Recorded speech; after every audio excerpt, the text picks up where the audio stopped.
श्री गुरुदेव दत्त. श्रीमद भगवद्गीतेच्या 13व्या अध्यायावर आपलं प्रवचन सुरू आहे. आजचा हा तिसरा श्लोक आहे. तत्क्षेत्रम यच्च यादृक्च यद्विकारी यतश्च यत् सचयो यत्प्रभावश्च तत्समासेन मे शृणु. तत्क्षेत्रम यच्च यादृक्च यद्विकारी यतश्च यत् सचयो यत्प्रभावश्च तत्समासेन मे शृणु. भगवान सांगतात की ते क्षेत्र म्हणजे काय, ते क्षेत्र कुठलं आणि ते कशा प्रकारचं आहे आणि त्या क्षेत्रामध्ये कुठले विकार आहेत, ते कशापासून उत्पन्न होतं आणि तसंच तो क्षेत्रज्ञ कोण, त्याची शक्ती काय आहे, हे सर्व माझ्याकडून म्हणाले. भगवान सांगतात संक्षिप्तपणे श्रवण कर, असं त्या अर्जुनाला भगवान सांगतात. तेव्हा क्षेत्र किंवा देह हा मनुष्याला सत्य वाटतो का, देह म्हणजेच मी, असं त्याला वाटत असतं. भक्ती मार्गात किती सुपाय मगाशी सांगितलं, देहातून बाहेर या एक एवढी खटापटी करा आणि कुठे अडकलं तर काय उपयोग. तसं सद्गुरूंच्या कार्यामध्ये देह वाहून द्यायचा. इथे कुचराई नाही करायची. काही कुचराई केली की झालं, म्हणले देहभाव आला आणि देहभाव आला की म्हणले तो 84 लक्ष योनी परत तुला फिरायला लागेल, हे लक्षात. तेव्हा इथे सद्गुरूंच्या कार्यात कुचराई करू नको. तो हे तर करत असतो, सेवा करत असतो, सगळं करत असतो, पण कधी कधी तो या संसाराला झुकतं माप देतो आणि सद्गुरूंच्या कार्याला बाजूला ठेवतो. तर या तेव्हा म्हणाले तुला ती देहबुद्धी कशी पकडेल, कधी पकडेल सांगता येत नाही. म्हणजे हा देहच तुला सत्य वाटेल आणि सद्गुरूंच्या कार्यात आहे तेव्हा तू देहापासून तू दूर असशील. तो म्हणशील हा माझा नाही, हा सद्गुरूंच्या कार्यासाठी सद्गुरूंसाठी आहे, माझा नाही. माझ्या कामासाठी नाही वापरणार, जास्त नाही वापरणार, आवश्यक तेवढा. कारण आवश्यकतेपेक्षा जास्त वापरला देह संसारात तर त्याची आसक्ती वाढते. त्या देहाला सुख घेण्याची सवय आहे. तो सुखासीन होतो, आसक्ती वाढत जाते आणि देहबुद्धी वाढत जाते. देहबुद्धी वाढली की झाला तो जीवात्मा आणि 84 लक्ष वेधून गेला.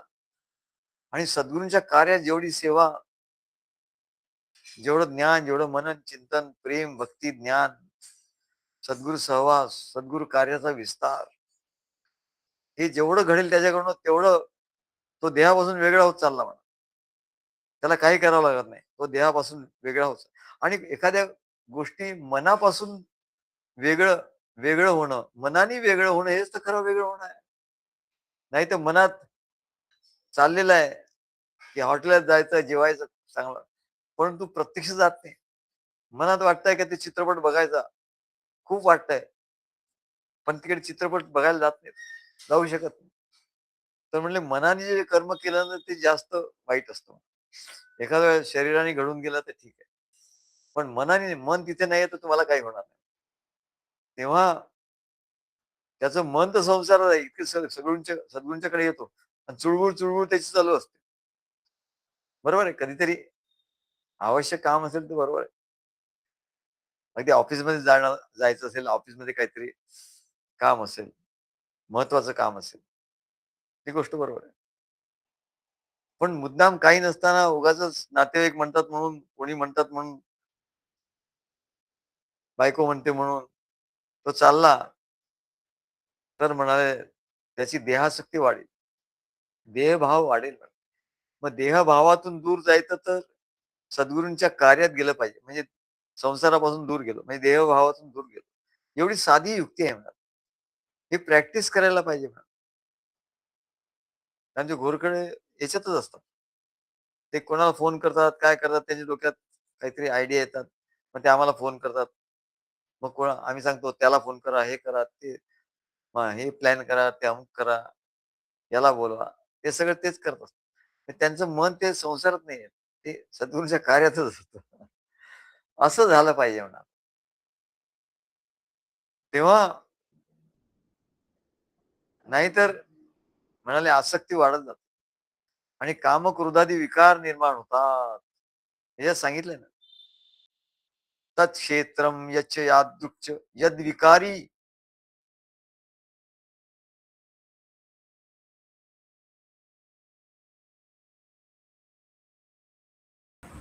सद्गुरू आवाज गेला.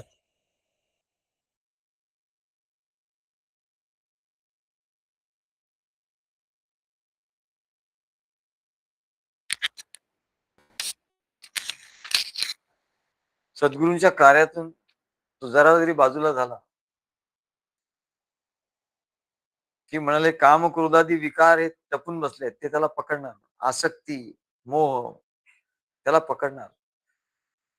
तेव्हा हे विकार नष्ट झाले पाहिजेत म्हणून मुद्दाम अनेक प्रयत्न करावे लागतात मला. मी कामक्रोधादी विकार नष्ट करणार. अरे असे ते कोणाला तो हे हार जाणारे नसतात मला. ते फारच चिवट असतं. तेव्हा साधी युक्ती म्हणजे सद्गुरूंच्या कार्यात गेल्यानंतर आपोआपच त्यांची सेवा, त्याचा ध्यास लागतो.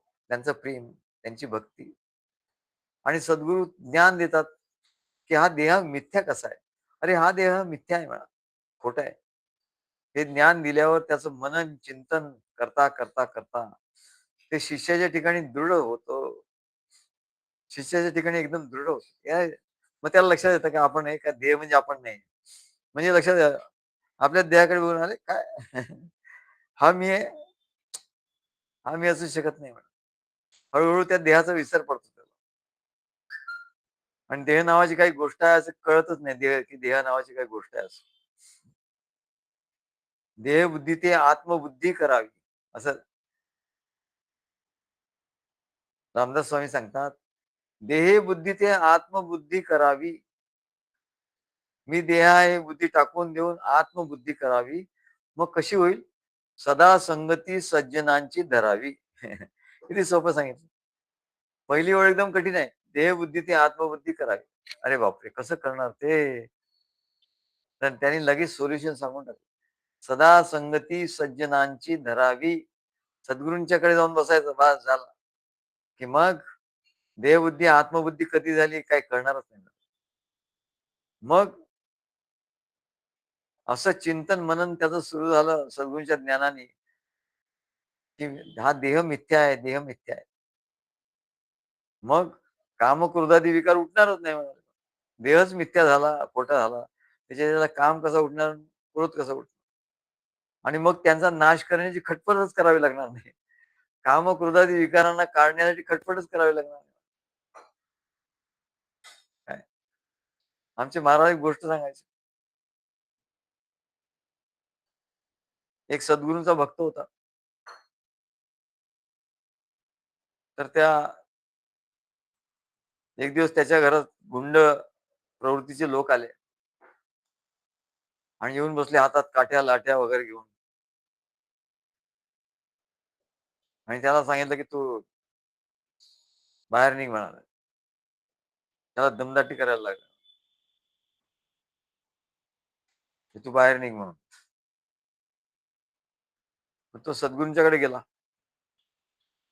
सद्गुरूंना विचारलं, "काय करायचं?" म्हणले, "आता सगळे लोक मला रोज दमदाटी करतात, येतात दमदाटी करतात." सद्गुरू म्हणले, "काही नाही करायचं. त्यांना काही करायचं नाही.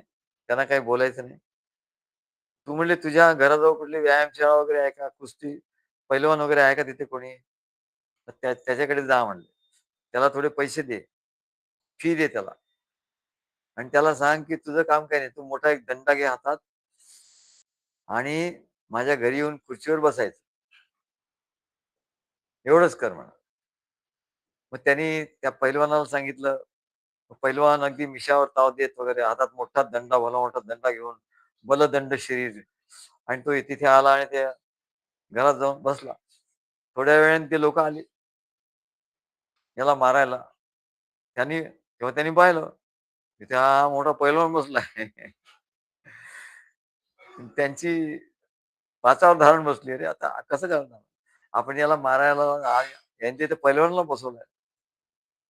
मग त्यांनी विचार करायला केला, की इथे काही धडगत नाही आपली. चला चालते व्हा. त्या दिवशीपासून म्हणले ते आलेच नाहीत.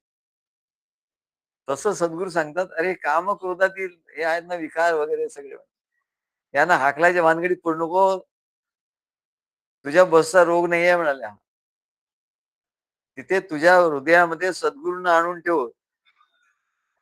ते कुठे आहेत? कामक्रोधादी विकार कुठे राहतात? हृदयामध्ये राहतात, अंतःकरणामध्ये. मन, बुद्धी, चित्त, अहंकार हे त्यांची घरं आहे. मन हे त्याचं घर आहे. बुद्धी हे त्याचं घर आहे. चित्त हे त्यांचं घर आहे. अहंकार असे झोपडपट्टी बांधून ते राहिलेले आहे आपल्या अनधिकृतपणे. ते राहत आहेत. मग तू काय करायचं? तर तू म्हणलं त्या बुलडोझर, बुलडोझर ते खतम करून टाकायचं. पैलवानाला आणून बसव, ते आपोआप निघून जातील. तेव्हा योग मार्गात आणि इतर मार्गात त्या कामक्रोधादींना काढा, अमका करा, टमका करा. इथे तसं नाही म्हणलंय. इथे म्हणलं सद्गुरूंना आणून बसवा हृदयात, बाकी कारण करू नका. बाकी बाकी सगळं ऑटोमॅटिकली होईल. मग त्यांचा नायनाट करण्यासाठी काही खटपट करावी लागत नाही. म्हणून मोक्षप्राप्तीसाठी मोक्ष कसा मिळतो, कसा मिळेल? अरे मोक्ष मिळवायची गोष्टच नाही. तो प्रयत्नाने नाही मिळत बाबा. मोक्ष आत्मा हा मुक्तच आहे. त्याला आणखी काय मुक्त तू करणार? आत्मा तो जीवात्मा असेल काय? तो मुक्तच आहे. फक्त तो प्रकृतीच्या संगतीत आलाय. त्या संघामध्ये तो गेलाय. या संघामध्ये तो आला पाहिजे. प्रकृतीचा संघ मिथ्या आहे त्याला कळलं पाहिजे. तो इकडे कसा येईल? तर प्रकृतीचा संघ हा मिथ्या कळला पाहिजे. आणि सद्गुरू हे सत्य आहे हे कळलं पाहिजे. सत्य प्रभू भास मात्र संसार. आम्ही काव्य केलं होतं. असे हे व्यक्तिमत्व साकार. सद्गुरूंचं व्यक्तिमत्व कसं आहे? असे हे व्यक्तिमत्व साकार. काय आहे हे व्यक्तिमत्व? परमतत्वाचा आविष्कार. अरे प्रत्यक्ष परमतत्व आहे ना, त्यांनी हा आकार घेतलाय म्हणजे त्याचा आविष्कार आहे. सद्गुरू म्हणजे काय समजलं? त्या परमतत्वाचा तो आविष्कार झाला. त्याला सद्गुरू म्हटलं. असे हे व्यक्तिमत्व साकार. परमतत्वाचा आविष्कार. सत्य प्रभू भास मात्र संसार. सत्य प्रभू, प्रभू सत्य आहे. म्हणजे सद्गुरू सत्य आहे. सत्य प्रभू भास मात्र संसार. संसार हा भास मात्र आहे आणि सद्गुरू हे सत्य आहे. सद्गुरू कार्य सत्य आहे, सद्गुरू सत्य आहे. आणि हा संसार आणि त्यातली नाती-गोती हे सगळं भास मात्र आहे, हे तुला कळलं पाहिजे. सत्य प्रभू भास मात्र संसार. हाच निज धामानंद निर्धार. हाच निज धामानंद निर्धार.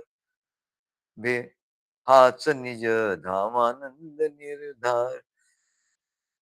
तेव्हा भेटला जीवलग परमानंद. भेटला जीवलग परमानंद असं आमचं काव्य होतं. तेव्हा आपल्याला जिवलग असे सद्गुरू भेटले. काय? सत्य प्रभू भास मात संसार. तो संसार सत्यत्वाने करतो. संसार सत्य नाही, तो भास मात्र आहे. आणि सत्य सद्गुरू आहेत आणि म्हणून सद्गुरूला गुरुला सत लावलं. सत्य, सद्गुरू, सत्य कार्य हे कळलं पाहिजे. म्हणजे हा देह सद्गुरूंच्या कार्यासाठी आहे, संसारासाठी नाही. असा दृढभाव झाला पाहिजे. या देहाच्या म्हणजे या देहाची आसक्तीच नष्ट होऊन जाते. या देहासाठी, या संसारासाठी मला काही करायचं नाही.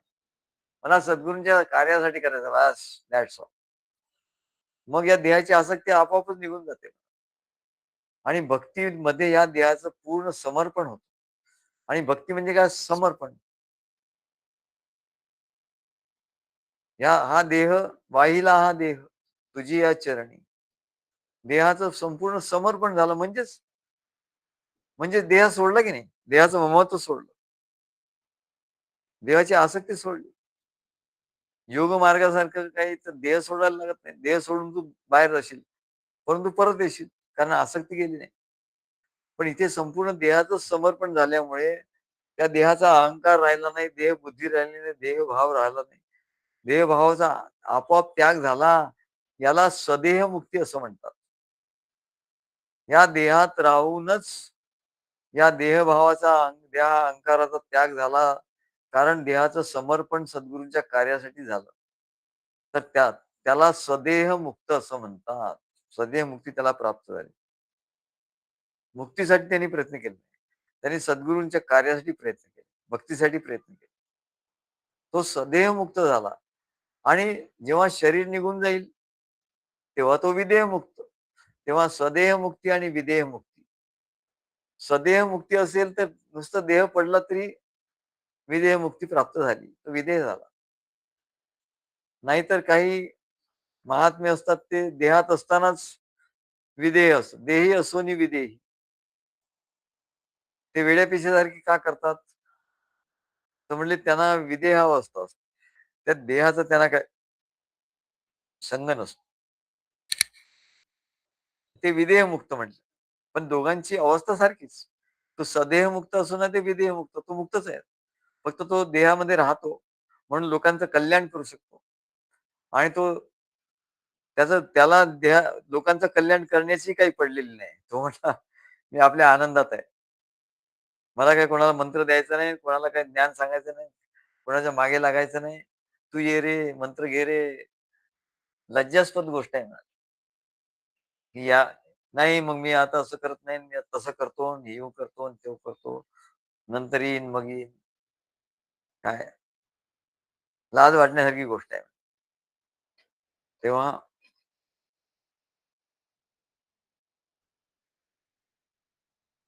सदैव मुक्ती. सद्गुरूंचा भक्त असतो तो सदैव मुक्त होतो.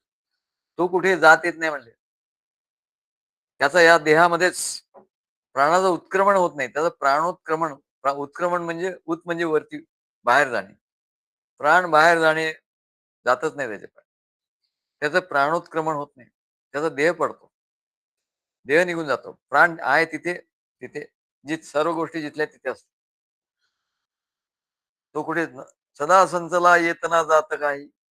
तया विण कोठे रिता ठाव. तो असलेल्या ठिकाणीच तो ब्रह्म असतोच. असलेल्या ठिकाणीच तो असतो. तो कुठे जात नाही म्हणा. प्राण त्याला कुठे घेऊन जात नाही. जीवात्मा म्हणून तो कुठे जात नाही. म्हणून श्री ज्ञानेश्वर महाराज सांगतात, की ब्रह्मदेवासारखं बुद्धिबळ प्राप्त झालं एखाद्याला, तरी अशा बुद्धिबळाने मनुष्याला अनुभवी सद्गुरूच्या सहाय्या वाचून काय सांगतात ज्ञानेश्वर महाराज सांगतात का ब्रह्मदेवासारखं बुद्धी आता सगळ्यात जास्त बुद्धी कोणाची ब्रह्मदेवाची. लोक आपली बुद्धी लावतात आणि तुझी बुद्धी कुठं ब्रह्मदेवाची बुद्धी कुठं.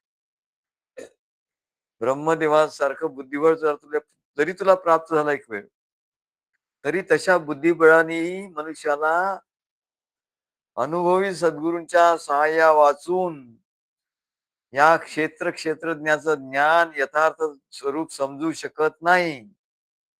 बघा काय सांगितलं. ब्रह्मदेवासारखी बुद्धी जरी तुझी झाली, तरी हे क्षेत्रज्ञाचं जे ज्ञान आहे, ते अनुभवी सद्गुरूंनी सांगितल्या वाचून यथार्थ क्षेत्रज्ञाचं ज्ञान होऊ शकत नाही. असं ज्ञानेश्वर महाराज म्हणतात. सांख्य योगाने क्षेत्रज्ञ यांचं ज्ञान सांख्य शास्त्रात सांगितलंय. गीतेच्या दुसऱ्या अध्यायात सांख्यशास्त्र सांगितलंय. सांख्यशास्त्रात हा सिद्धांत पुरुष आणि प्रकृती या दोन शब्दांनी सांगितलं. पुरुष आणि क्षेत्र म्हणजे प्रकृती, प्रकृती म्हणजे क्षेत्र आणि पुरुष म्हणजे क्षेत्रज्ञ. तेव्हा तिथे प्रकृती आणि पुरुषच सांगितलं. जसा आत्मा हा अनादि अनंत आहे, तशीच ही प्रकृती देखील अनादि अनंत आहे आणि ती अव्यक्त आहे. प्रकृती हा अव्यक्त आहे, नुसती तत्वतः आहे. तिला व्यक्त किंवा प्रगट होण्यासाठी क्षेत्राची गरज लागते. म्हणजे हा देह आहे ना, देहाची गरज लागते त्या प्रकृतीला प्रगट होण्यासाठी. म्हणून पिंड आणि ब्रह्मांड हेच तिचं क्षेत्र आहे. एक तर ती या पिंडात राहते आणि त्या ब्रह्मांडात ती शक्ती राहते. पण पिंडाला जसं अंत आहे तसं ब्रह्मांडालाही अंत आहे. योगी लोक ब्रह्मांडातच फिरतात, ब्रह्मांडाच्या पलीकडे नाही जात. पिंडातून ते ब्रह्मांडात फिरतात. ब्रह्मांडातून परत पिंडात येतात. कारण प्राण हे मुख्य आहे. प्राण त्यांना पिंडामधून ब्रह्मांडात नेतो, ब्रह्मांडातून पिंडात आणतो. आणि म्हणून पिंड आणि ब्रह्मांड हे दोन्ही प्रकृतीचं क्षेत्र आहे. प्रकृती आहे. परंतु आत्मा आणि पुरुष किंवा आत्मा हा त्याच्यापासून वेगळा आहे ना. या क्षेत्ररूपाने प्रकृती प्रगट होते. तसंच पुरुष म्हणजे आत्मा आणि परमात्मा हा या क्षेत्राला जाणणारा क्षेत्रज्ञ आहे. याचं ज्ञान त्या पुरुषाला किंवा आत्म्याला आहे. हे सांख्याच्या दृष्टीने ज्ञान सांगितलं. आता योगमार्गीयांच्या दृष्टीने क्षेत्रज्ञ ज्ञान. योगमार्गात सुद्धा जीव म्हणजे क्षेत्रज्ञ. हा क्षेत्राहून किंवा प्रकृतीहून निराळा मानतात.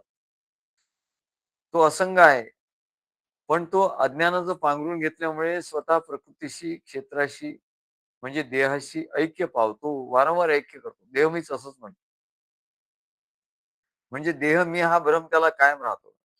म्हणून देह मिळाला की जन्म व देह नष्ट झाला की मरण. सारखं जन्म मरण या चक्रात तो सापडतो. तो जन्म मरणाच्या प्रवासात फिरत राहतो. म्हणजेच तो नष्ट होत नाही. नष्ट नाही होत तो. कारण तो परमात्म्याचा अंश आहे. जन्माच्या वेळी नवीन देहात वस्ती करतो आणि मृत्यूच्या वेळी तो देह सोडतो.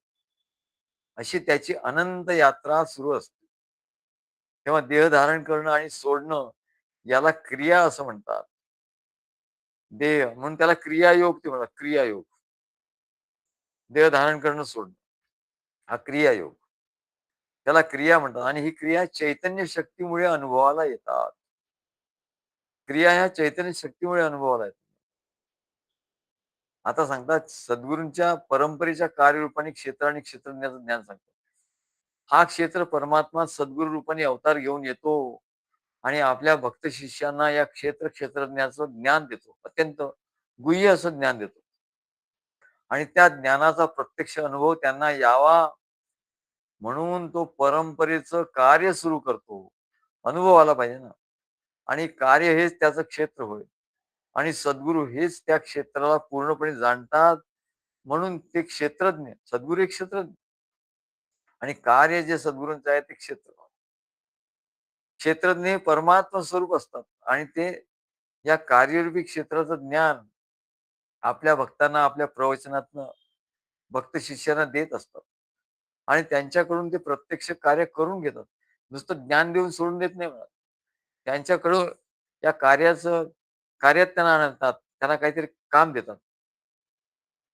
तू अमुक हे कर. तू काय आमचे जोशी ते आमचे व्हिडिओज टाकतात. व्हिडिओ टाकण्याचं काम त्यांच्याकडे आहे. मग ते पारखी आहे त्यांना म्हटलं आमचं भगवत कृपाचं काम दिलंय. असं एक-एक काम एकेकाला वाटून दिलंय. आमचे ते चव्हाण आहेत, भोसले आहेत, विवेक आहे, आणखी तो आता नवीन हे येतो. त्या सगळ्यांना सगळे सेवा करत असतात कार्याची. कार्यक्रम असला की सगळे ते जुळवाजुळव करतात. तेव्हा ते सांगतात, की भक्तांना कार्यात गुंतवून त्यांना अनुभव आणून देतात. कार्यात गुंतवतो म्हणजे त्यांना काही कोणी लोकं पाहिजे कार्य करायला असं नाही. त्यांना कार्यात गुंतवल्यामुळे त्यांचं मन संसारात जाणार नाही आणि त्यांना सद्गुरूंच्या जवळ राहिल्यामुळे त्यांना ज्ञान प्राप्त होईल आणि हे गुह्य ज्ञान त्यांना मिळेल. तेव्हा जैमिनी हे व्यासांचे शिष्य होते. त्यांनी मीमांसा नावाचं शास्त्र लिहिलं. पण त्यांनाही क्षेत्रज्ञाचं योग्य असं स्पष्टीकरण नाही करता आलं. व्यासांचे शिष्य एवढे. पण क्षेत्रज्ञाचं ज्ञान त्यांना करता आलं नाही.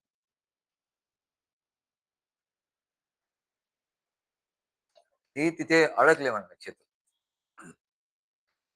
का करता आलं नाही? क्षेत्रज्ञाचं ज्ञान त्यांना झालं नाही. क्षेत्र म्हणजे काय आणि क्षेत्रज्ञ म्हणजे काय? आमच्या मताने असं आमच्या मताने आम्ही विचार केला, की जैमिनी असं का झालं त्यांना? जैमिनी अत्यंत बुद्धिमान शिष्य होते. त्यांनी पूर्वमीमांसा शास्त्र लिहिलं. व्यासांचे पट्ट शिष्य होते. मग त्यांना हे ज्ञान का नाही झालं क्षेत्रज्ञाचं, एवढं गूढ ज्ञान?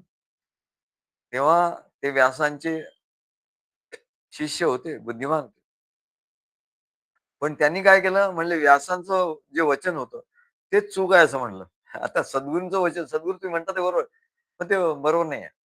नाही, नाही असं नाही. नाही, नाही, नाही. शिष्य म्हणाला, सद्गुरूंनी काय सांगितलं? शिष्य, "नाही, नाही, नाही, असं नाही, बरोबर नाही. हे असं आहे." असं म्हणायला लागला. म्हणजे समजायचं, की हा अतिबुद्धिमान झालाय. तेव्हा अतिबुद्धिमान जो असतो त्याला सद्गुरूंचं ज्ञान होत नाही.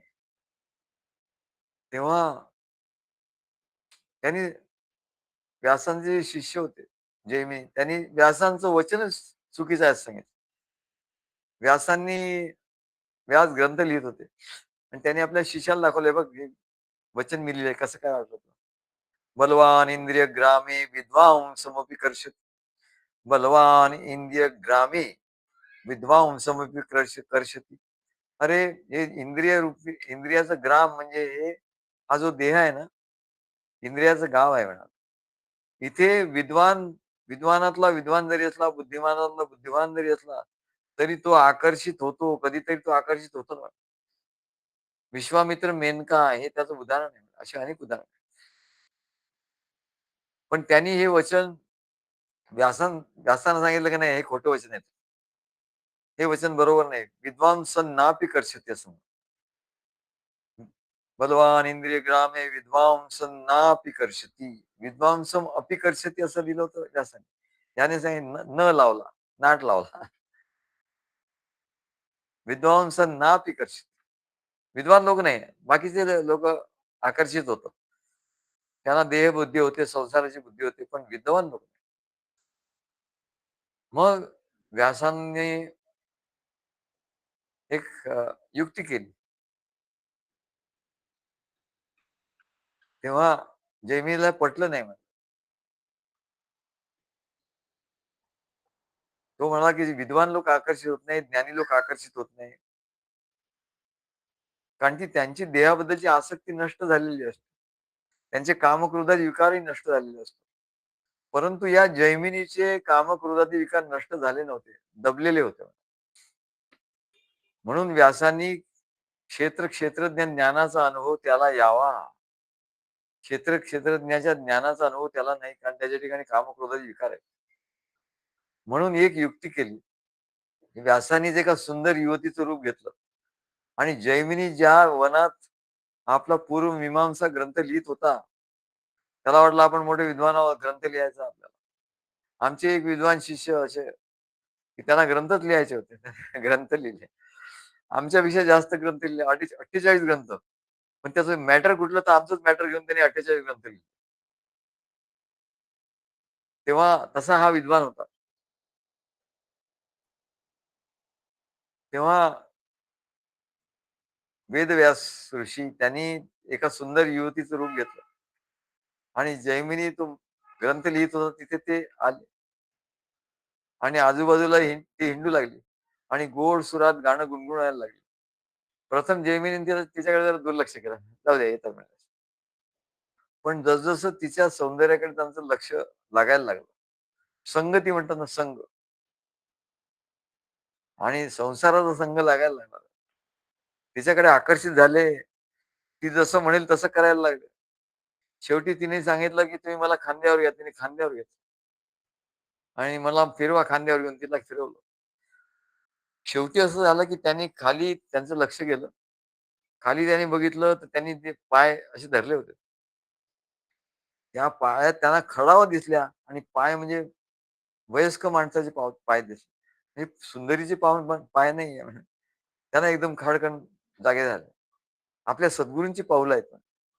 ते फार घाबरले आणि खजील झाले आणि त्यांना त्यांनी खाली उतरवलं आणि व्यासांनी या उदाहरणाने जाऊन दाखवून दिलं त्याला. जाणीव करून दिली, की मी जे लिहिलेलं होतं, बलवान इंद्रिय ग्रामे विद्वांसमपि कर्षति, हेच खरं होतं. तुझी जी जास्त तिथे बुद्धी लावली, ते बरोबर नव्हतं. तेव्हा क्षेत्रज्ञांच्या त्यांच्या ठिकाणी असलेल्या अज्ञानाचं त्यांनी जाणीव करून दिली. तुला क्षेत्राचं आणि क्षेत्रज्ञाचं ज्ञान नाही, तर ते करून घे. यावरून त्यांची व्यासावर पूर्ण श्रद्धा नव्हती असं दिसतं. श्रद्धावान लभते ज्ञानम. ज्याची श्रद्धा नाही, ज्याचं प्रेम नाही. श्रद्धा ठेवली तर ज्ञान, परोक्ष ज्ञान होतं. आणि प्रेम असेल तर अपरोक्ष ज्ञान होतं, म्हणजे अनुभवाचं ज्ञान. श्रद्धेने परोक्ष ज्ञान होतं, म्हणजे सद्गुरूंचे ग्रंथ आहे, सद्गुरूंचं प्रवचन आहे, हे ज्ञान त्याला कळतं. श्रद्धा असेल तर. श्रद्धा नसेल तर हे नाही कळत. श्रद्धावान लभते ज्ञान तत्परम संयतेंद्रिय. आणि सद्गुरूंचं प्रेम असेल तर ते ज्ञान कळतं आणि ते ज्ञान फळतं. कळतं आणि फळतं. श्रद्धा असेल तर ज्ञान होतं, ज्ञान कळतं.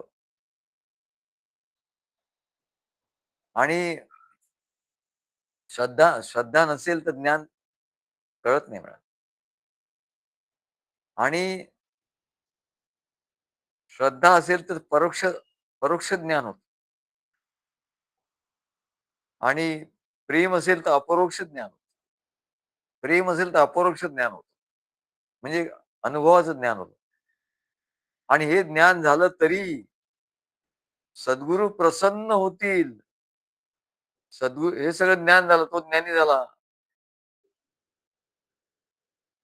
तरी पण आणखी एक गोष्ट राहते म्हणा. कुठली? तर सद्गुरू प्रसन्न झाले तर ते ज्ञान त्याला फळतं. म्हणजे त्याला ते ज्ञानाचा विसर पडत नाही. आणि सद्गुरूंची कृपा नसेल तर ज्ञान झालं, ज्ञानाचं ते ज्ञान अनुभवाचंही झालं, पण सद्गुरू प्रसन्न नाहीत, तर त्याला ते ज्ञान फळणार नाही म्हणा.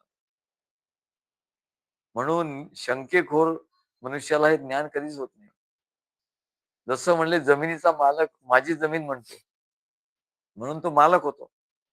आणि जमिनीची वहिवाट कुळ करत असतो. कुळ कायदा पूर्वी होता.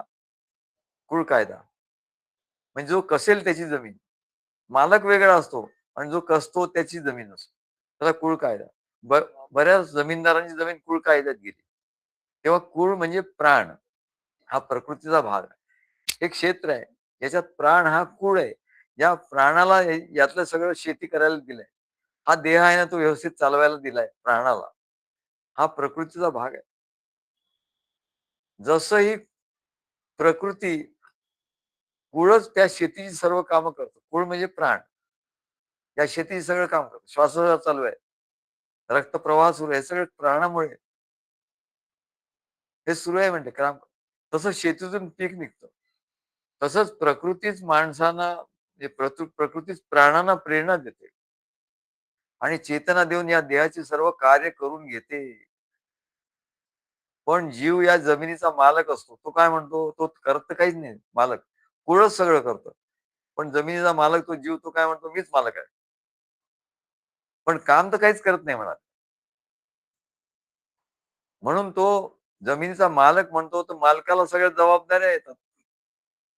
कुळ काम करून मोकळं होऊन जातं. त्याच्यावर जबाबदारी नाही.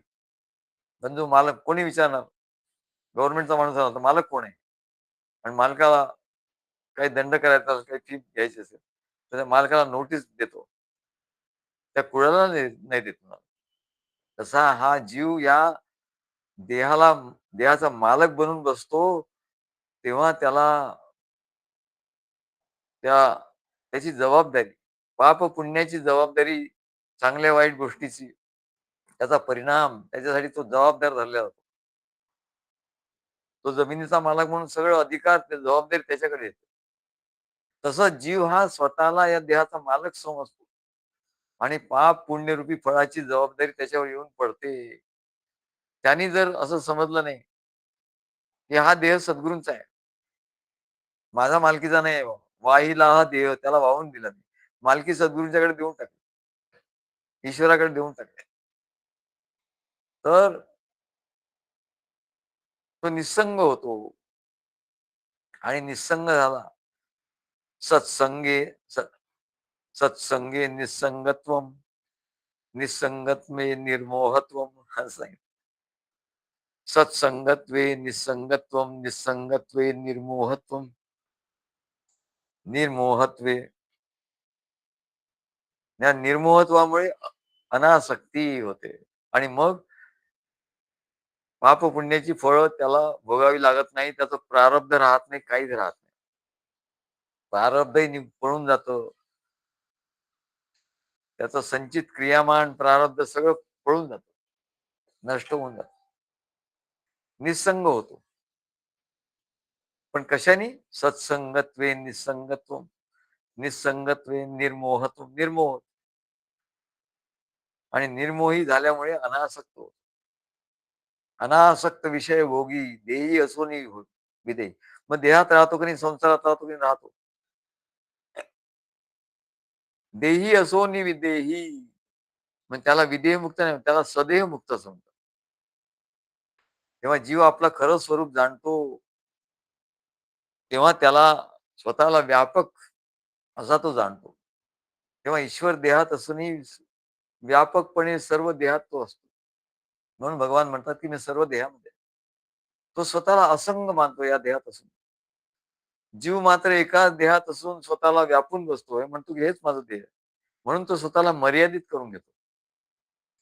म्हणून भगवान सांगतात, तत्क्षेत्रम यच्च यादृक्च यद्विकारी यतश्च यत् सच सत सचयो यत् प्रभावश्च तत्समासेन मे शृणु.